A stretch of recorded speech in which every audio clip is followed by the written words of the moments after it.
Hello प्यारे विद्यार्थियों, साथियों, हम आज की क्लास में मौलिक अधिकार के तहत शोषण के विरुद्ध अधिकार पर अपन चर्चा करेंगे। शोषण के विरुद्ध अधिकार से पहले अपने स्वतंत्रता का अधिकार, समानता का अधिकार, इन दोनों अधिकारों पर विस्तार से अपन ने चर्चा की थी। आज की जो क्लास है, छोटा सा मौलिक अधिकार है शोषण के विरुद्ध अधिकार, राइट टू अगेंस्ट एक्सप्लॉयटेशन, यानी शोषण के विरुद्ध अधिकार। अब शोषण के विरुद्ध अधिकार अनुच्छेद 23 से लेकर के 24, यानी दो आर्टिकल है, अनुच्छेद 23 और अनुच्छेद 24, बिल्कुल छोटे से अनुच्छेद है, और जिसमें ये बताया गया है कि शोषण जो हो रहा है उस शोषण के विरुद्ध भी बालक हो या फिर मनुष्य हो, उनको कुछ अधिकार प्राप्त है और उनसे वो किस प्रकार से बच सकते हैं, उसका प्रावधान है वो अनुच्छेद 23 और अनुच्छेद 24 में कर रखा है। तो देखते हैं कि जो अनुच्छेद 23 है, आर्टिकल 23, अनुच्छेद 23 क्या करा है। अनुच्छेद 23 है कि मानव के दुर्व्यापार और बलात्श्रम निषेध है, यानी इसको लिखें मानव के दुर्व्यापार व बलात्श्रम निषेध या प्रतिषेध या निषेध, यानी अनुच्छेद 23 के द्वारा मानव के दुर्व्यापार और बलात्श्रम को प्रतिषेध किया गया है। इस प्रकार का दुर्व्यापार या बलात्श्रम नहीं कराया जा सकता है। इसके दो क्लॉज है, अनुच्छेद 23 के दो बातें। अनुच्छेद 23 का जो क्लॉज 1 है वो ये कह रहा है कि इसमें मुख्य तौर पर अनुच्छेद 23 का जो क्लॉज 1 है, खंड 1, वो ये कह रहा है कि उसमें मुख्य रूप से 3 शब्द है कि मानव के दुर्व्यापार, बेगार और बलात्श्रम। इसमें 3 बात है, देखो प्रतिषेध किनका किया गया है। अनुच्छेद जो 23 है, अनुच्छेद 23 का जो क्लॉज फर्स्ट है उसमें 3 बातों के प्रतिषेध है, ये देखना है। मानव का दुर्व्यापार, बेगार और बलात्श्रम, ये खंड 1 कह रहा है। देखो इसको एक एक करके देखते हैं। एक चीज इसमें दे रखी है दुर्व्यापार, दूसरा इसमें एक शब्द आ रहा है बेगार,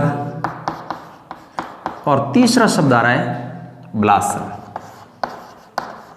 एक एक करके तीनों का अर्थ समझते हैं। यानी अनुच्छेद 23 से मानव के दुर्व्यापार, जो अनुच्छेद 23 का खंड 1 है वो ये करके मानव के दुर्व्यापार, बेगार और इसी प्रकार के अन्य कोई बलात्श्रम है वो उससे नहीं करवाए जा सकते हैं। तो कहने का मतलब 3 शब्द को अपन को समझना है, एक दुर्व्यापार, दूसरा बेगार और तीसरा बलात्श्रम। दुर्व्यापार, यहाँ मानव शब्द है, यहाँ जो मानव शब्द है तो मानव शब्द में महिला, पुरुष और बच्चे सब आ जाते हैं, ये ध्यान रखना है। यहाँ मानव में 3 आ गए, महिला, पुरुष और बच्चे। दुर्व्यापार यानी सामान्य तौर पर व्यक्ति है या मनुष्य है, उसका वस्तु की तरह खरीद फरोख्त नहीं होनी चाहिए। ये अनुच्छेद 23 विशेष तौर से बात है कि अनुच्छेद 23 में या दुर्व्यापार का मतलब हुआ मानव के तहत महिला है हो या पुरुष हो या फिर बच्चे हो, उनका वस्तु की तरह खरीद फरोख्त नहीं है, या उनको व्यक्ति वस्तु उनको बेच दिया, उसको उनको गिरवी रख दिया या फिर उनके वेश्यावृत्ति करवा दी। इस प्रकार के जो है ये कार्य नहीं होने चाहिए। तो इसमें देखो मानव के दुर्व्यवहार, तो मानव शब्द में ये 3 आ गई। पहली चीज़ तो यानी मानव शब्द है, इस मानव शब्द का मतलब हो गया ये तीनों। अब दुर्व्यापार किस किस का, देखो बेचना या खरीदना, ठीक है ना, या इनको गिरवी रखना,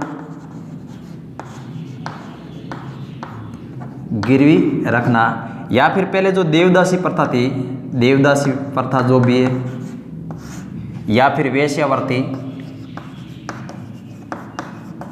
ये सब इन सब का निषेध किया गया है। कहने का मतलब हुआ कि व्यक्ति को बेच दिया या उसको खरीद लिया या फिर उसको किसी के लिए गिरवी रख दिया। कहने का मतलब व्यक्ति है, उस व्यक्ति का एक वस्तु की तरह इस्तेमाल हो रहा है। वस्तु को जिस प्रकार से खरीदते हैं, बेचते हैं, गिरवी रखते हैं, उसी प्रकार से मनुष्य का ऐसा व्यापार नहीं होना चाहिए।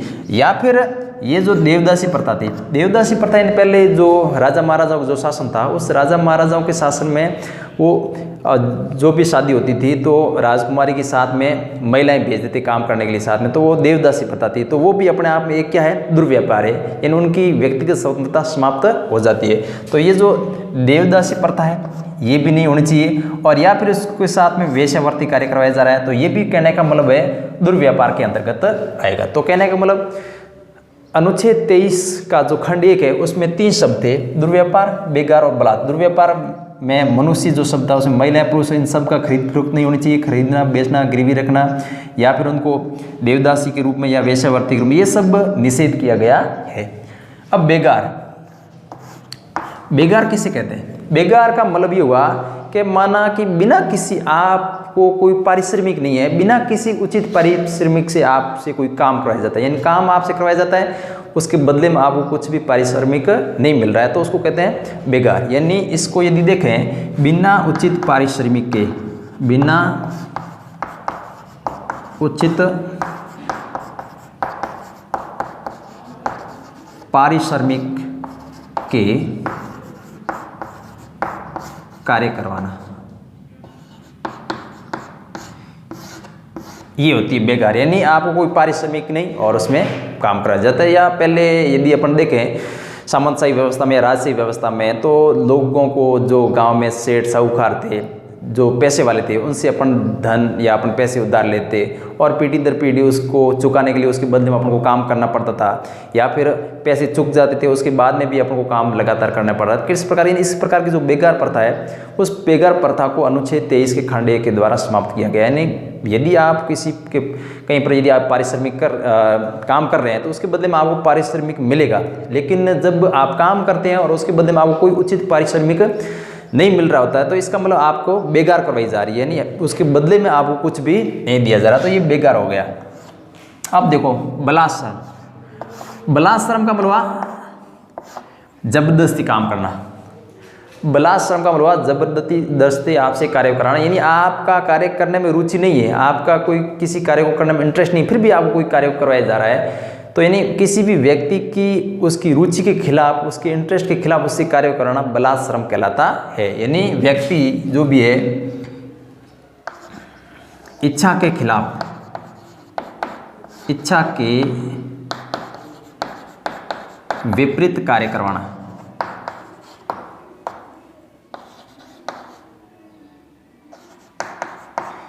यानी व्यक्ति की इच्छा नहीं है किसी को कार्य करने में, किसी भी कार्य को, कोई भी अमुक कार्य है उसको कार्य को करने में व्यक्ति की इच्छा नहीं है, फिर भी उस व्यक्ति को वो कार्य करना पड़ता है, तो वो हो गया बलात्श्रम। तो कहने का मतलब हुआ अनुच्छेद 23 की 2 भागों में पहली चीज ये 3 बातों को प्रतिषेध किया गया है, यानी मानव का दुर्व्यापार नहीं होगा, उसकी बेगार प्रथा या बेगारी नहीं करवाई जाएगी और उसके साथ में बलात्श्रम नहीं करवाया जाएगा, तो ये अनुच्छेद ये। अब देखो इसमें एक चीज और है, ये जो है इसमें आपको जो भी राज्य है इसका यदि उल्लंघन है, इसका उल्लंघन है, इस अनुच्छेद के कोई भी इस प्रावधान का उल्लंघन है, वो दंडनीय अपराध है।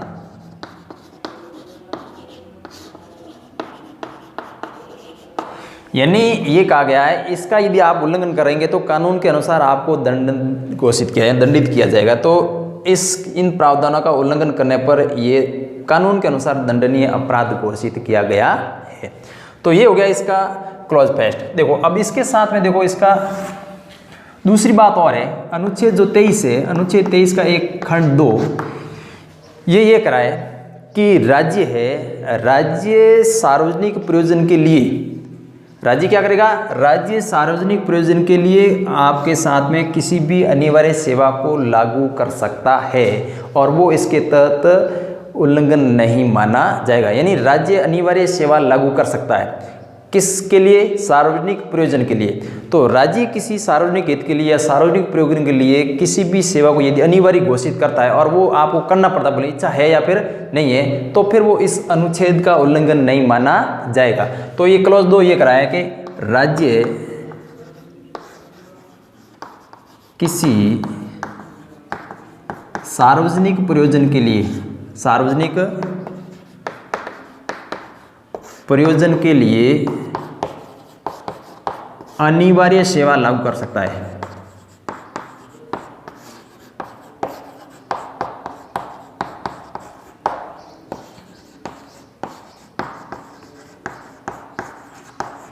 ठीक है, यानी संवैधानिक भाषा में यदि बात करें तो इस अनुच्छेद की कोई भी बात राज्य को सार्वजनिक प्रयोजन के लिए अनिवार्य सेवा लागू करने से निवारित नहीं करेगी। साधारण शब्दों में मैंने लिख दिया, इन अनुच्छेद 23 का खंड 2 है वो राज्य को अधिकार देता है कि वो सार्वजनिक प्रयोजन के लिए अनिवार्य सेवा लागू कर सकता है। जैसे राज्य ने अनिवार्य सैनिक सेवा लागू कर दी, तो मतलब ये अनुच्छेद 23 का उल्लंघन नहीं माना जाएगा।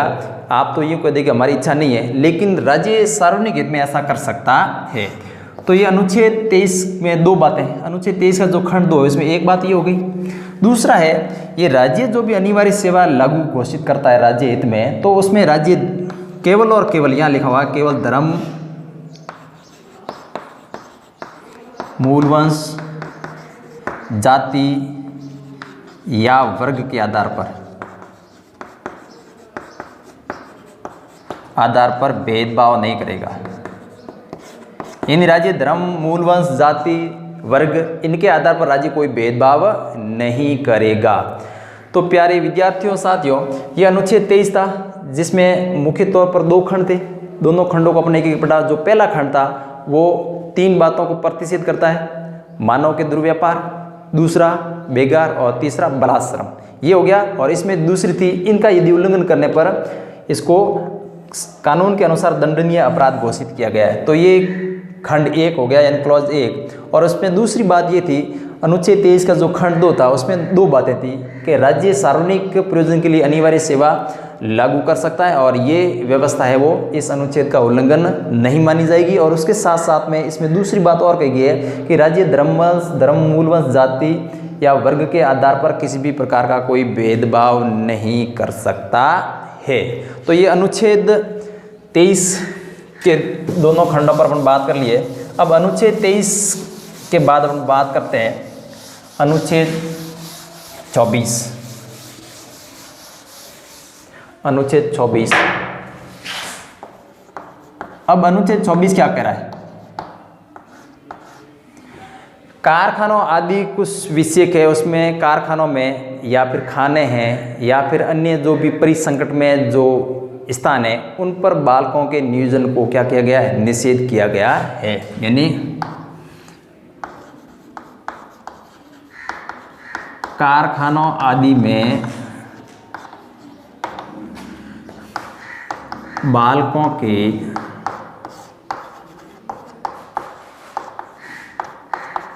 नियोजन का निषेध या प्रतिषेध।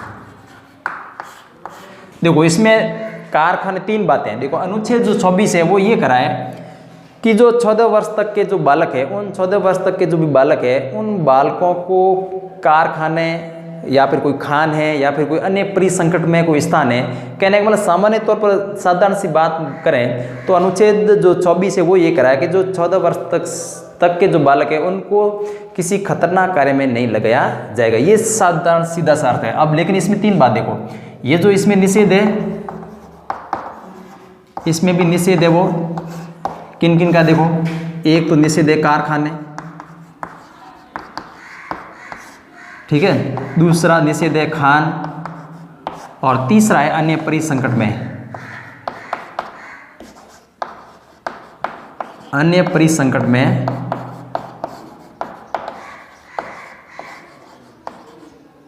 जो भी उद्योग है। 3 बातें ध्यान रखना है। यानी 14, यहां देखो 14 वर्ष तक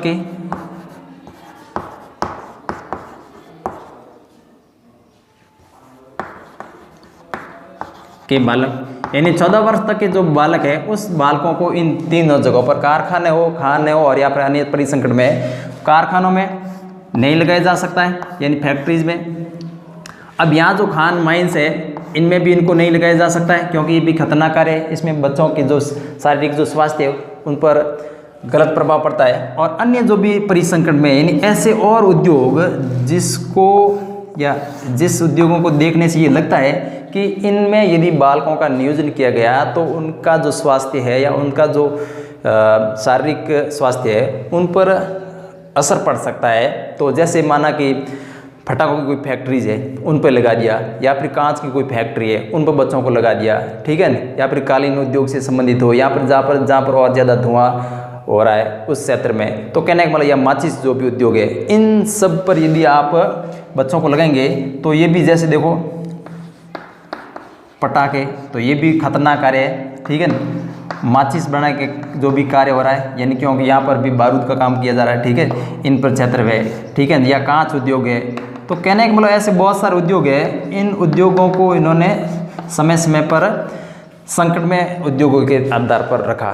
तो अनुच्छेद 24 ये करा है कि बच्चों को जो भी 14 वर्ष तक के कम है, इनको कारखानों में नहीं नियोजित किया जा सकता, लगाया नहीं जा सकता, खान में नहीं लगाया जा सकता, अन्य परिसंकट में नहीं लगाया जा सकता। लेकिन संकट जो में स्थान है या फिर ऐसे जो खतरनाक है, उन खतरनाक स्थानों की अन्य जगह पर यदि चाहे तो उसको कर सकते हैं, लेकिन वो भी सही नहीं है। तो ये अनुच्छेद 23 और अनुच्छेद 24 जो ये कहता है कि शोषण के विरुद्ध अधिकार है आपको, और उनका आपको किस प्रकार से उपयोग करना है। इन अनुच्छेद 23 और अनुच्छेद 24 से संबंध में संसद ने समय समय पर अधिनियम बनाए थे।